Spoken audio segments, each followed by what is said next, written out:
Je crois que c'est à cause de ces menaces-là que l'on essaie donc d'entreprendre des actions. Le patrimoine culturel immatériel, le matériel est menacé parce que vous avez dû voir avec l'insécurité, vous avez des sites archéologiques qui sont hors de portée, là où on ne peut plus faire des visites dans des musées. Pobé Mengao, vous connaissez très bien la statuette Mamio qui s'y trouvait. Actuellement, c'est une zone extrêmement rouge. Vous avez dans le septentrion malien, déjà avec la crise sécuritaire qui a démarré en 2012-2013, vous avez dû suivre même, il y a des gens qui ont tenté de détruire donc, les mausolées, les tombeaux des prophètes, des choses, etc., qui ont été poursuivis par la justice internationale, etc. Mais on a entrepris des actions de protection et puis souvent aussi pour rénover des choses qui avaient été détruites.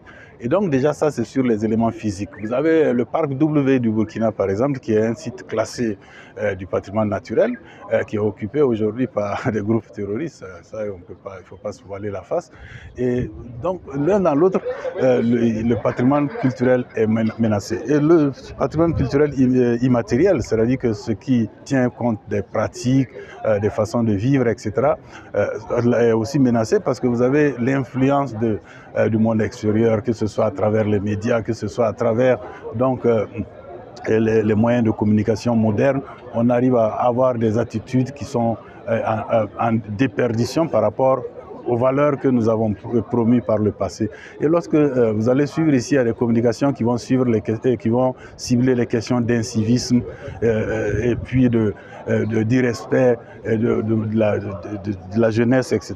C'est des questions qui sont liées au patrimoine culturel immatériel. Vous aviez des valeurs qui étaient promues par nos ancêtres, par nos pères, et qui aujourd'hui sont en train de disparaître, telles que la civilité, telles que la solidarité, etc. Et donc tout ça, c'est des questions du patrimoine culturel. C'est de voir comment est-ce qu'on peut revenir à certaines choses, voir comment est-ce qu'on peut améliorer certaines choses et puis engager un véritable développement endogène.